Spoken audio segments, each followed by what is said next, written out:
اعوذ باللہ من الشیطان الرجیم بسم اللہ الرحمن الرحیم عن ابی عبد الرحمن عبداللہ بن مسعود رضی اللہ تعالیٰ عنہ، حضرت ابو عبد الرحمن عبداللہ ابن مسعود رضی اللہ تعالیٰ عنہ سے روایت ہے، قالا وہ کہتے ہیں، حدثنا ہم نے حدیث بیان کی، رسول اللہ صلی اللہ علیہ وآلہ وسلم نبی کریم صلی اللہ علیہ وآلہ وسلم نے ہم سے، الصادق جو کہ سچے ہیں، المصدوق اور جو جن کے سامنے سچ کہا جاتا ہے، انا بے شک احدکم تم میں سے ہر ایک یجمع جمع کیا جاتا ہے خلقہ اس کا مادہ خلق فی بطن ام ہی اس کی ماں کے پیٹ میں 40 یومن دن تک، انا احدکم یجمع خلقہ فی بطن ام ہی 40 یوم، کہ تم میں سے ہر ایک آدمی کا مادہ تخلیق 40 دن تک اس کی ماں کے پیٹ میں اس کی ماں کے پیٹ میں محفوظ رہتا ہے 40 دن تک، نطفاتن پانی کی قطرے کی صورت میں، ثم پھر یکون وہ ہو جاتا ہے علقاتن جمع خون کی مثل ذالک کا مانند، ثم اتنے ہی دن مثل ذالک اتنے ہی دن یعنی 40 دن، ثم پھر یکون ہو جاتا ہے مضغاتن گوشت کے لوتھڑے کی مانند مثل ذالک کا اتنی ہی مدت تک یعنی 40 دن تک، ثم پھر یرسلو بھیجا جاتا ہے علیہ اس کی طرف مالا کو ایک فرشتہ، فینفخو پھر وہ پھونکتا ہے فیہ اس میں روح پھونکتا ہے، فیومرو اسے حکم دیا جاتا ہے باربعین 4 کلماتن باتوں کا حکم دیا جاتا ہے، ثم یکون علقۃ مثل ذالک پھر اتنے ہی دن تک جمع خون بن جاتا ہے، ثم یکون مضغۃ مثل ذالک پھر اس کے بعد گوشت کا لوتھڑا بن جاتا ہے اتنی مدت تک، ثم یرسل علیہ الملک پھر اس کی طرف فرشتہ بھیجا جاتا ہے، فینفخ فیہ روحا وہ اس میں روح پھونکتا ہے، فیومر باربعین کلمات پھر اس کو 4 باتوں کا حکم دیا جاتا ہے، یکتبو پس لکھ دیا جاتا ہے رزق اس کا رزق، و اجلہ اور اس کی عمر، و عملہ اور اس کا عمل، و شقیون اور بدبختی، اور سعید یا نیک بختی، فواللہ پس اللہ کی قسم، الذی کی جس کی لا الہ جس کے سوا کوئی معبود نہیں غیرہ اس کے علاوہ، انا بے شک احدکم تم میں سے ہر ایک یعمل جب عمل کرتا ہے بعمل کوئی عمل اہل جنت جنت کے لوگوں جیسے، حتیٰ یہاں تک کہ ما یکون نہیں ہوتا بینہ اس کے درمیان و بینہا اور اس کے درمیان جنت کے اور اس کے درمیان، الا سوائے ذراعن ایک ہاتھ کے برابر فاصلہ رہ جاتا ہے، فیسبق پس سبقت لے جاتے ہیں علیہ اس پر الکتاب لکھا ہوا تقدیر، فیعمل پس وہ عمل کرتا ہے بعمل اہل النار دوزخ جیسے دوزخیوں جیسے عمل کرتا ہے، فیدخلھا پھر اس میں داخل ہو جاتا ہے یعنی دوزخ میں داخل کر دیا جاتا ہے، وَإِنَّ اچھا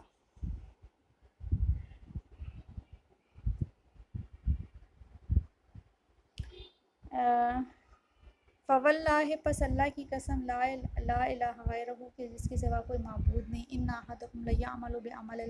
اہل جنت کہ جب کوئی تم میں سے اہل جنت جیسے کام کرتا ہے، حتیٰ یہاں تک کہ ما یکون بینہا و بینہا الا ذراع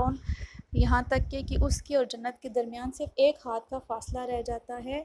فیسبق پس علیہ الکتاب پھر اس پر تقدیر کا لکھا ہوا غالب آ جاتا ہے، فیعمل بعمل اہل النار فیدخلھا پھر وہ اہل دوزخ جیسے کام کرتا ہے اور اس میں داخل کر دیا جاتا ہے، وَإِنَّ اور بے شک احدکم تم میں سے ہر ایک یعمل جو عمل کرتا ہے بعمل کوئی کام اہل النار دوزخ جیسے لوگوں والے، حتیٰ یہاں تک کہ ما یکون نہیں رہتا بینہ اس کے و بینہا اور اس کے درمیان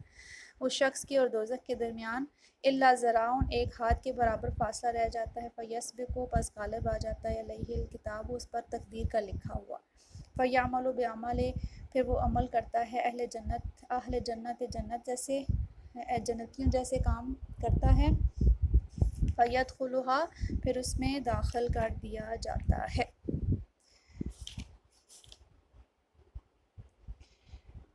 اس کی تشریح جو ہے قابل غور ہے، اگر اس کا ترجمہ اگر آپ کو سمجھ میں نہ آیا ہو تو میں اس سے دوبارہ اس کو میں آپ کو سمجھا دوں گی۔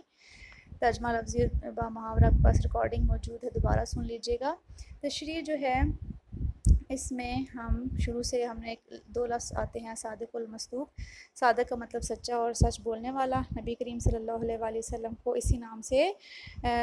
لوگ جو ہیں وہ مکہ کے لوگ جانتے تھے، کیونکہ آپ ہمیشہ سچ بولتے تھے اور آپ کی زبان کبھی بھی جھوٹ نہیں بول سکتی تھی۔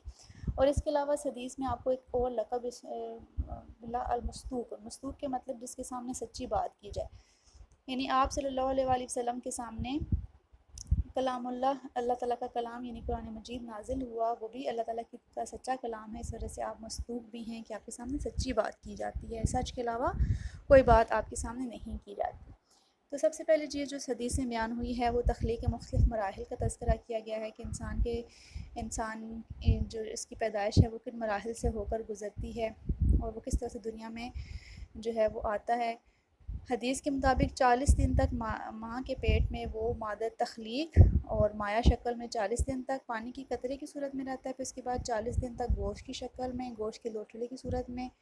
یہ کل 120 دن ہو جاتے ہیں اور زندگی کے آثار کے نمودار ہو جاتے ہیں۔ جب وہ 5ویں مہینے میں پہنچتا ہے تو اللہ کے حکم سے ایک فرشتہ آتا ہے جو اس کے لیے 4 چیزیں اس کی تقدیر میں لکھ دیتا ہے، اس کی قسمت میں لکھ دیتا ہے، یعنی کہ زیر تخلیق انسان کا رزق جس کی تخلیق کی جا رہی ہے اس کا رزق لکھا جاتا ہے کہ اس کا رزق کیسا ہوگا، کہاں سے ملے گا، کیسے کمائے گا اور کہاں خرچ کرے گا، یہ ساری چیزیں لکھ دی جاتی ہیں۔ اس کے علاوہ عمر لکھ دی جاتی ہے، کتنی عمر پائے گا۔ اس کے علاوہ اس کا عمل لکھ دیا جاتا ہے کہ اس کا عمل کیسا ہوگا، اچھا ہوگا، برا ہوگا، اور اس کے علاوہ اس کی نیک بختی اور بدبختی لکھ دی جاتی ہے۔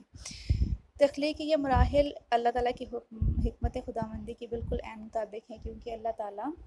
کے تمام تخلیقی کرشمے اس دنیا میں تدریجی ہیں اور قوانین کے تابع جو مادے کی فطرت میں رکھے گئے ہیں اسی کے تحت انسان کی تخلیق ہوتی ہے۔ اس ضمن میں جو چیز حدیث میں بیان ہوئی ہے وہ ہے اس کا نیک بخت ہونا اور بدبخت ہونا۔ یہ بھی اللہ تعالیٰ کے حکم سے فرشتہ لکھ دیتا ہے۔ نیک بخت یعنی جس کا انجام اچھا ہوگا، جو اس کا اینڈنگ جو ہوگی جب وہ انجام کو پہنچے گا تو وہ اس کا انجام اچھا ہوگا، وہ نیک بخت ہے، اور جس کا انجام برا ہوگا یقیناً وہ بدبخت ہے۔ ایک شخص جو ہے اس حدیث کے آخر میں جس کا تذکرہ کیا گیا ہے کہ وہ نیک عمل کرتا رہتا ہے یہاں تک کہ وہ جنت کے قریب ہو جاتا ہے، سب لوگ اس کو جنت میں کے جانے کے حقدار جو ہیں وہ تصور کرنے لگ جاتے ہیں، لیکن جب تقدیر کا لکھا ہوا غالب آ جاتا ہے تو برے اعمال کا مرتکب ہو جاتا ہے اور جہنم کا حقدار قرار پا جاتا ہے، یعنی کہ اس کی تمام جو اس کی نیکیاں ہوتی ہیں وہ اس برے کام برے کام نیکیوں پر حاوی ہو جاتی ہیں اور وہ جہنم کا حقدار ہو جاتا ہے۔ دوسرا آدمی اس کے بالکل برعکس کیفیت کا حامل ہوتا ہے، یعنی ساری زندگی وہ برے کام کرتا ہے، لیکن جس وقت وہ دوزخ میں جانے والا ہوتا ہے تو وہ کوئی ایسا کام کرتا ہے جس کی بدولت وہ جنت کا حقدار قرار پاتا ہے۔ اس سلسلے میں قرآن مجید اور قرآن و سنت کی حدیث میں قرآن و سنت میں ہمیں مثالیں جو ہیں موجود ہیں، جیسے حضرت موسیٰ علیہ السلام کے مقابلے میں جو جادوگر آئے تھے جو آخر میں دولت ایمانی سے بہرہ بند ہوئے تھے، یہ انہوں نے ساری زندگی جو ہے وہ برے کام کیے، جادو ٹونے کے ذریعے اپنے اعمال کو خراب کیا اور وہ دوزخ میں جانے ہی والے تھے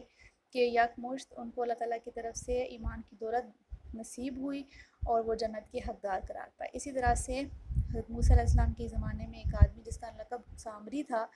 اس نے قوم موسیٰ کے لیے بچڑا بنایا اور اس کی عبادت پر اکسایا اور بالآخر مجرم قرار پا کر جہنم کا سزاوار ٹھہرا۔ اس حدیث میں ہم نے ایک چیز تقدیر کا لکھا ہوا اس کو ہم نے دیکھا، اس کی وضاحت کرتے ہیں۔ جو باتیں ہمیں 3 باتیں قابل غور نظر آتی ہیں، کچھ سوالات ہمارے ذہنوں میں آتے ہیں کہ آخر تقدیر کیا ہے۔ تقدیر اس علم کا نام ہے جو اللہ تعالیٰ کے ہاں ہر انسان کے متعلق لکھی جاتی ہے، چونکہ اللہ تعالیٰ کا علم جو ہے وہ یقینی ہے، اس لیے ہر انسان کی قسمت کے متعلق یقینی بات صرف اللہ تعالیٰ کو ہی معلوم ہے، اس کے علاوہ کسی اور شخص کو یقینی بات انسان کی معلوم نہیں ہوتی۔ اس ضمن میں آپ کو مثال دے دوں کہ جس طرح سے ہم کسی نجومی کے پاس جا کر اگر اپنا ہاتھ دکھاتے ہیں، اسے اپنی قسمت کا حال معلوم کرتے ہیں، تو ایک تو یہ اس لیے بھی شرک ہے کیونکہ یقینی بات اللہ تعالیٰ کو معلوم ہے، تو ہم کسی دوسرے اپنے جیسے کسی شخص کے پاس اپنی قسمت کا حال معلوم کرنے جب جاتے ہیں تو یقیناً وہ ہمیں غیر یقینی بات بتاتا ہے اللہ تعالیٰ کے برعکس، اسی لیے وہ شرک کے زمرے میں آتی ہے۔ دوسری چیز، اللہ تعالیٰ کے علم کا اثر انسان کی دنیاوی زندگی پر کتنا ہوتا ہے۔ یہ جو اللہ تعالیٰ کو یقینی علم ہے، اس کا انسانی زندگی پر کیا اثر پڑتا ہے۔ حقیقت میں یہ بات ہے کہ اس دنیا میں نیکی اور برائی انسان کے اختیار میں دے دی ہے۔ اللہ تعالیٰ نے انسان کو اچھے اور برے راستے کا دونوں کی سمجھ بوجھ عطا کر دی۔ کوئی آدمی بھی اپنی زندگی میں کبھی بھی یہ محسوس نہیں کرتا کہ کوئی طاقت اس کو گناہ پہ مجبور کر رہی ہے اور وہ گناہ نہیں کرنا چاہتا، لیکن وہ مجبور ہے کہ وہ گناہ کر دے، اور نہ ہی نیکی کرنے پہ اس کو زبردستی دھکیلا جاتا ہے۔ ہر انسان، ہم سب اگر اپنی جگہ پہ بیٹھ کے سوچیں تو یہ بات ہمیں اپنے دل سے پوچھنی چاہیے کہ ہم کبھی بھی جب بھی کوئی گناہ کرتے ہیں، جب کبھی کوئی نیکی کا کام کرتے ہیں، تو اس سلسلے میں ہم کسی طرح سے بھی مجبوری یا زبردستی محسوس نہیں کرتے۔ اسی طرح سے قرآن مجید کی سورہ دہر آیت نمبر 3 میں اللہ تعالیٰ ارشاد فرماتے ہیں کہ اِنَّا هَدَيْنَاهُ السَّبِيلَ إِمَّا شَاكِرًا وَإِمَّا كَفُورًا، کہ ہم نے اسے راستہ دکھلا دیا ہے، چاہے تو شکر کرے چاہے تو انکار کرے۔ یہ الفاظ انسان کے اسی اختیار کو ظاہر کرتے ہیں کہ انسان ہدایت اور گمراہی کے معاملے میں اس کی عقل وہی فیصلہ کرتی ہے، انسان میں سوچنے سمجھنے کی صلاحیت، نیکی اور بدی میں فرق کرنے کی جو قابلیت ہے، اس کے علاوہ اس کا ارادہ اور اس کا جد و جہد کا جو مادہ پیدا کیا گیا ہے، وہ بھی انسان کی بااختیار ہونے کی طرف اشارہ کرتا ہے۔ یعنی اس کا مطلب ہے کہ انسان کے جو ایک جبری اور قدری جو ایک سوچ ہے، اور اس کی وضاحت یہاں موجود ہے کہ کبھی بھی کوئی شخص اپنے آپ کو زبردستی گناہوں پر یا نیکیوں پر آمادہ نہیں محسوس کرتا۔ اس کی مثال یوں بھی دی جا سکتی ہے کہ اگر میں آپ کے سامنے کوئی چیز فروخت کرنا چاہوں اور میں اس کی اچھائیاں اور برائیاں آپ کے سامنے کھول کر بیان کر دوں کہ میں ایک چیز فروخت کر رہا ہوں یا کر رہی ہوں، اس کی یہ ایسی ایسی خوبیاں ہیں، جیسے میرے دائیں طرف پڑی چیز جو ہے اس کی یہ خوبیاں ہیں اور یہ بہت اچھی ہیں، بہت لذیذ ہیں، کھانے میں بہت لطف آتا ہے، لیکن جو میرے بائیں طرف چیز پڑی ہوئی ہے یہ کھانے میں تو بہت مزیدار ہے لیکن اس کا نقصان بہت زیادہ ہے۔ تو اب آپ مجھے ان دونوں چیزوں میں سے، میں نے آپ کو دونوں کی اچھائیاں اور برائیاں بیان کر دی ہیں، اب یہ آپ پر ہے کہ آپ ان دونوں چیزوں میں سے کوئی چیز مجھ سے تقاضا کرتے ہیں۔ تو جب آپ مجھ سے تقاضا کریں گے کوئی بھی چیز، اگر آپ مجھ سے بائیں طرف پڑی ہوئی چیز کا تقاضا کریں گے تو میں آپ کو وہ دینے پر مجبور ہوں، کیونکہ آپ نے مجھ سے تقاضا کیا۔ تو اب یہ نہیں کہا جا سکتا کہ میں نے آپ کو جو ہے مجبور کیا کہ آپ مجھ سے وہی چیز خریدیں جو کہ خراب تھی یا ناقص تھی۔ یہ آپ کی اپنی مرضی پر منحصر تھا کہ آپ مجھ سے دائیں طرف والی چیز خریدیں یا بائیں طرف والی چیز خریدیں۔ تو اچھائی اور برائی پر معمور ہونا یہ انسان کے اختیار میں ہے۔ اس حدیث میں تیسری بات، شیخ عبدالحق رحمۃ اللہ فرماتے ہیں کہ رحمت خداوندی کے پیش نظر اکثر برے اعمال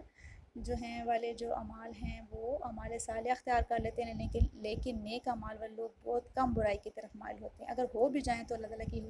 رحمت کی وجہ سے ان کی مدد کی جاتی ہے، وہ گناہ کے چکر سے نکل آتے ہیں۔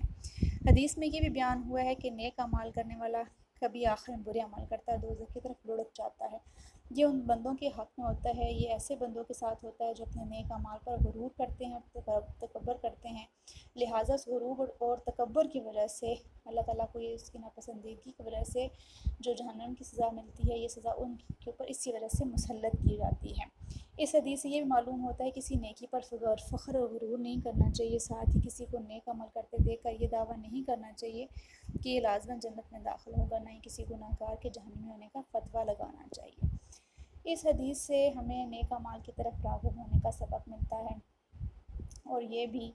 کہ نیکیوں پر کبھی مطمئن نہیں ہونا چاہیے اور آخر تک نیکی کرتے رہنا چاہیے تاکہ خاتمہ بالخیر ہو، انجام اچھا ہو، سعادت نصیب ہو۔ پھر آخری عمل ہی سب سے اہم اور فیصلہ کن ہوتا ہے۔